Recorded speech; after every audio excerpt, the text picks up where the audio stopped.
L'importance de poursuivre nos rêves. Une personne de plus nous montre l'importance de ne pas abandonner, voilà, de ne jamais regarder ce que les ont dit, ce que les naysayers, comme on le dit ici, Dieu merci, ce n'est pas la majorité. Beaucoup de personnes ont ce problème de parce que ce n'est pas moi qui est le premier à le faire, ça me dérange. Parce qu'une personne l'a fait, ça me dérange. Parce que qui il est, pourquoi lui, pourquoi pas moi, ça me dérange. On oublie celui qui n'a jamais péché le jette la première pierre. On oublie ça. C'est-à-dire, on est prompt à critiquer.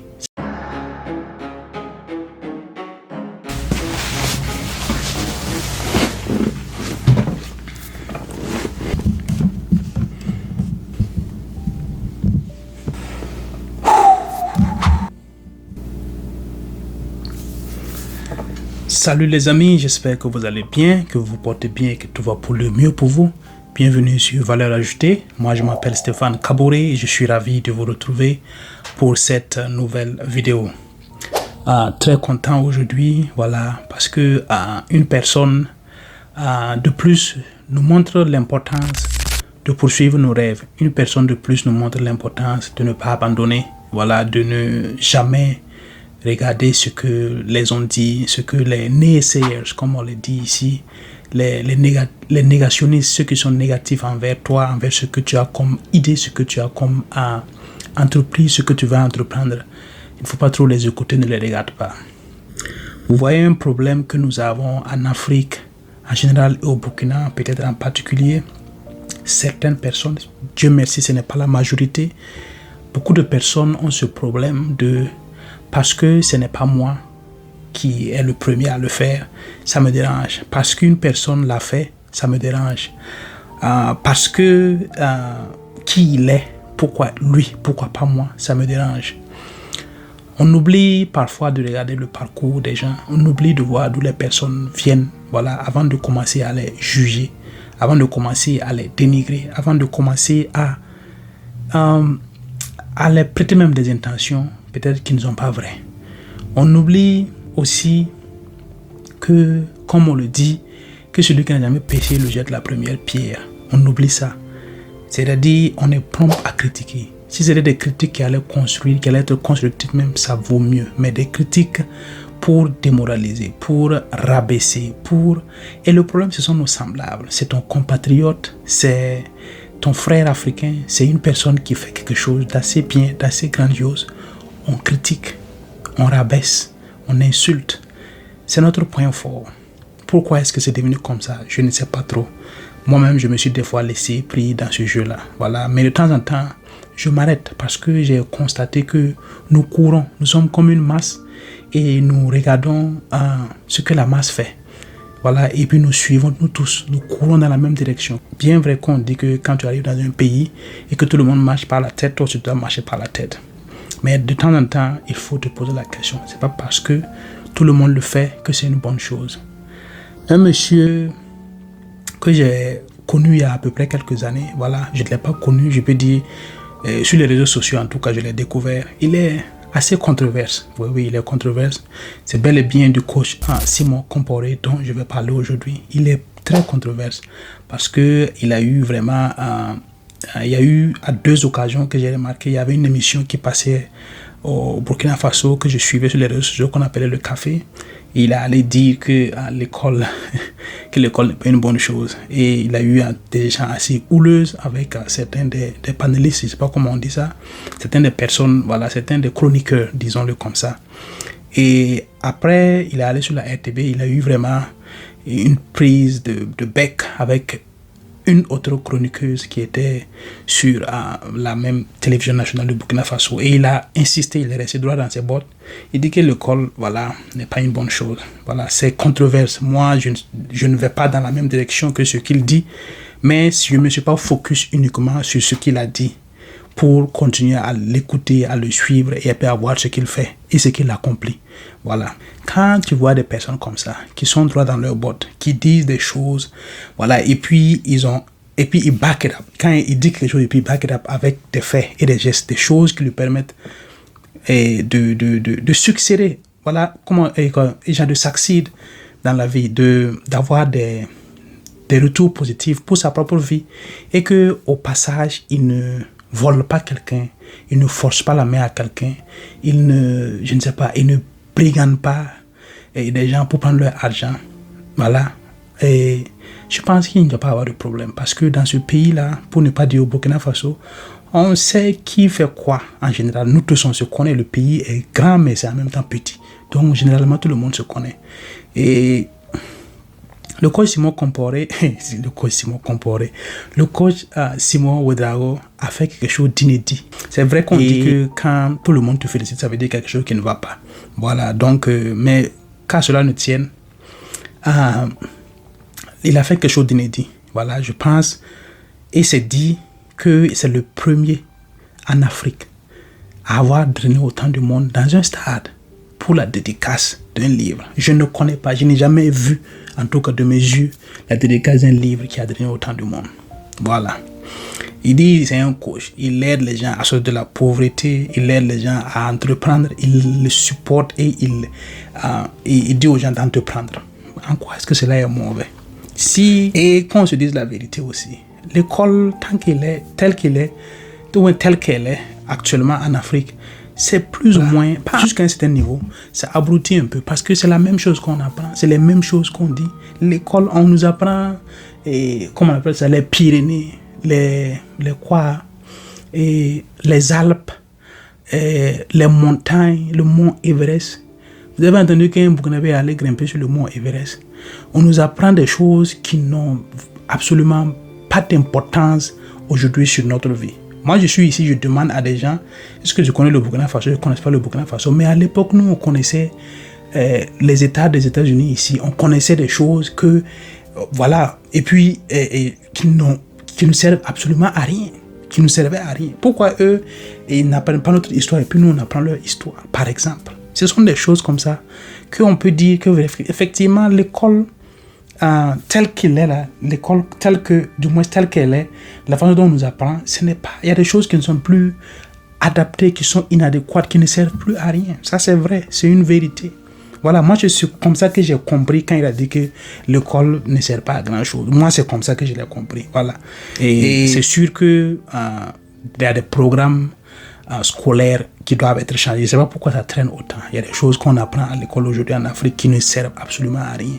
Comment on peut dire que des gens ont quitté l'Europe et puis venir découvrir des fleuves en Afrique et puis nous on prend ça, on boit ça et puis on a marché avec pendant des années et puis on croyait à ça.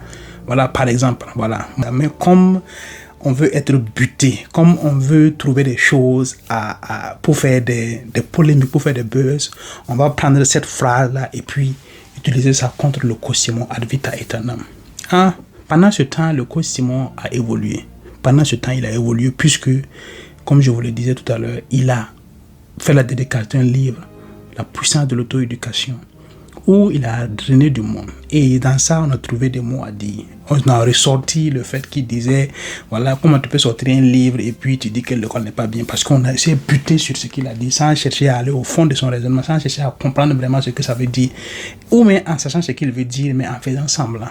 Voilà, parce que c'est le coach Simon, parce que c'est lui qui est plus ou moins le premier à le faire au Burkina Faso, on va le dire en Afrique de l'Ouest et peut-être même dans toute l'Afrique. C'est un Burkinabé. Et comme bizarrement, est-ce qu'on est étonné que ce soit encore ses frères burkinabés, en tout cas, qui le critiquent, certains de ses frères burkinabés qui le critiquent. Voilà. C'est comme ça qu'on est. C'est pour ça que le pays là est dans cet état aussi. Parce que ça doit être moi. Ça doit être nous. Si ce n'est pas nous, ce n'est pas normal. C'est nous qui devons être toujours les premiers à le faire. Et en même temps, beaucoup de gens vont traiter ceux qui sont allés à la dédicace du livre là, d'ignorants. Ah bon? À un certain moment, nous sommes tous ignorants quelque part. Quand on te pose des questions et puis tu dis que tu ignorais cela là, tu es quoi? À un certain moment, nous sommes ignorants. Des gens qui traitent les autres d'ignorants, qui n'ont jamais fait même, organisé même un panel dans leur propre cours pour recevoir des gens, pour les exprimer, pour les expliquer comment on sort de la pauvreté, comment on fait de l'argent, comment entreprendre, qui n'incitent pas les gens à aller faire des recherches, à faire quoi que ce soit, à lire, à aller s'écrire, à aller s'auto-éduquer, à aller lire, à apprendre des choses d'eux-mêmes. Sont ces premiers-là à traiter ceux qui sont allés à payer leur argent pour la dédicace du livre-là. Ils les traitent d'ignorants. C'est qui l'ignorant? C'est qui l'ignorant? Je ne défends pas le coach. Voilà, pas du tout. Je ne le connais pas, ni hier, ni demain, mais comme je le dis, c'est sur les réseaux sociaux. Il dit des choses, voilà, qui peuvent pousser à la controverse, mais il y a des choses qu'il dit, et puis on peut trouver un peu de vérité dedans. Tout simplement. Comme quoi, tout n'est pas mauvais. Même dans le mauvais, tu peux en trouver quelque chose de bien, et puis enlever ce qui est bien. L'essentiel, tu gardes, et puis le reste, tu jettes. On n'a pas besoin de tout prendre. Comme on le dit, on ne jette pas l'eau et puis l'eau et puis le bébé ensemble, n'est-ce pas? Donc, on peut trouver des choses à reprocher au coach Simon Ouedraogo, mais il y a des choses qu'il dit, c'est plus ou moins vrai. Il a fait sortir une œuvre littéraire. C'est un Burkinabé. On ne sait pas moi personnellement, je ne sais pas ce qu'il y a dans le livre, mais apparemment, c'est bien parce que j'ai commandé le livre, ça vient bientôt, ça vient vendredi. Voilà, et je vais lire, prendre ce qu'il y a à prendre, comprendre ce qu'il y a à comprendre, et puis le reste là. S'il y a des choses qui sont négatives, je laisse. C'est tellement simple. C'est pour ça aussi que chacun de nous peut faire la part des choses. Voilà. Et toujours est-il que il incite les gens à entreprendre. Il incite les gens à aller se cultiver. Parce que c'est très important. En quoi est-ce que c'est mauvais? Si c'était des Tony Robbins qui avaient fait ça, si c'était des John C. Maxwell qui avait fait ça, si c'était des Coach Prime, si c'était je ne sais qui avait fait ça, oui, on allait être courir. Oh, ils ont fait ceci, ils ont fait cela. Comme c'est un Burkinabé, il faut que ses propres frères Burkinabés font ce qu'ils font, disent ce qu'ils font. Les gens qui n'ont jamais rien entrepris ou réussi dans leur vie, c'est eux qui critiquent. C'est comme ça. Certaines de ces personnes. Certains, malheureusement. C'est dommage, mais il faut que, au fond de nous, il faut que chacun de nous, à un certain moment, comme je l'ai dit, on arrête de courir. Beaucoup de personnes suivent certaines personnes et ils réagissent par rapport à comment les personnes qu'ils admirent là, réagissent pour aller contre une personne. Des fois, la personne que tu admires peut être dans le faux. Il faut apprendre à faire le discernement. Il faut apprendre à réfléchir pour soi-même. Ne pas laisser quelqu'un te mener en bateau. Même le coach Simon, il ne faut pas le laisser vous mener en bateau. S'il y a des choses qu'il dit qui ne sont pas vraies, ça peut être controverse. Discuter dans la courtoisie, se faire comprendre. Voilà. Et toujours est-il que c'est une économie. C'est de l'économie. Aujourd'hui, le coaching, c'est une économie. Et s'il le fait et que ça marche pour d'autres personnes, pourquoi pas? Combien de coachs il y a au Burkina Faso? Combien de coachs il y a en Afrique de l'Ouest? Combien de coachs il y a en Afrique? Combien de coachs il y a dans le monde? Aux États-Unis, ici, c'est une économie, mais pas possible. Les sommes que ça génère, mon vieux.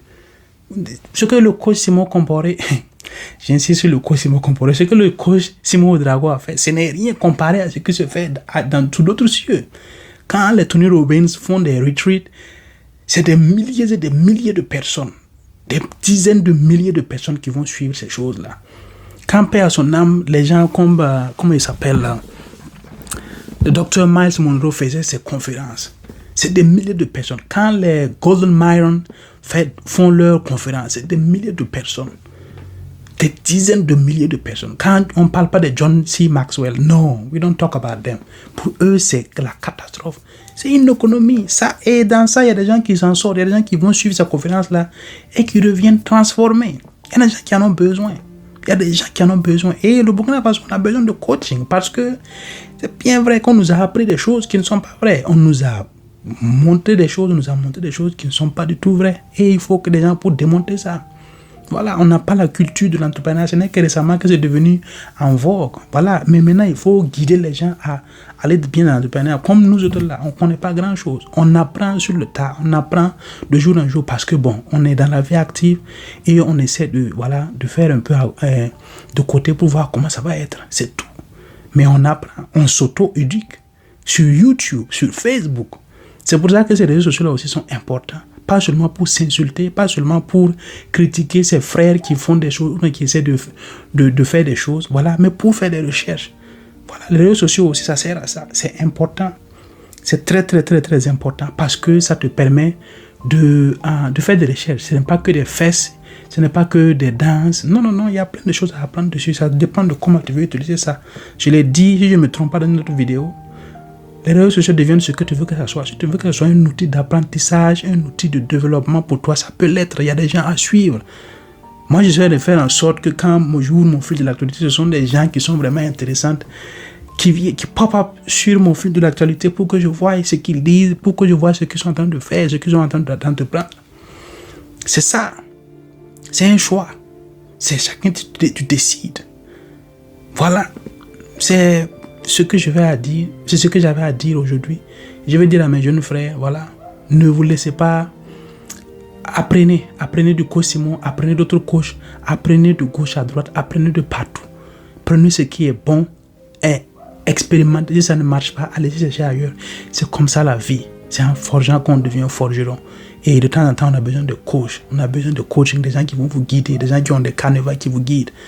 Ça fait mal à certaines personnes parce que ce n'est justement pas eux, c'est tout. Voilà, nous tous, on a eu un moment à apprendre des coaching, à apprendre des cours pour apprendre des choses, pour apprendre à avoir confiance en soi, des choses. Oui, moi je l'ai fait. Je l'ai fait. C'est peut-être pour ça qu'aujourd'hui, je peux m'asseoir devant ma caméra et puis parler. Sans problème. Peut-être que j'ai encore des imperfections, mais je continue d'apprendre, ainsi de suite. C'est comme ça. C'est pas autrement. Il y a des gens qui savent mieux le faire que moi. Je vais vers ces personnes-là. Il y a des gens qui ont des idées, je les pose des questions. C'est comme ça. C'est tout. Ce que le coach fait n'est pas mal, voilà. Et comme je le disais, c'est vraiment une chance, voilà. Et je suis content que le coach ait fait ça parce que on va continuer sur cette lancée-là. Ça veut dire seulement que non, il faut insister, il faut persister. Il faut persister parce que on ne sait pas d'où le bonheur va sortir. Insistez, persistez, cherchez, fouillez, éduquez-vous, lisez, apprenez des choses, posez des questions, soyez curieux. Voilà, et puis vous allez voir que vous allez découvrir des choses. Par exemple, je fais ces vidéos-là, j'ai des retours pas possibles. Il y a des gens qui me montrent des choses, qui me disent de faire des choses que je mets en pratique et puis ça marche pour moi. Donc, il n'y a rien de tel. La vie est devenue comme ça. C'est comme ça qu'est la vie. Il y a des gens qui vont aller... On va laisser comme ça pour aujourd'hui. Donc, vraiment très content de vous avoir eu pour cette vidéo. Voilà. Bien de choses à vous et on s'attrape très très bientôt pour une autre vidéo. Moi, je suis votre frère Stéphane. Peace out.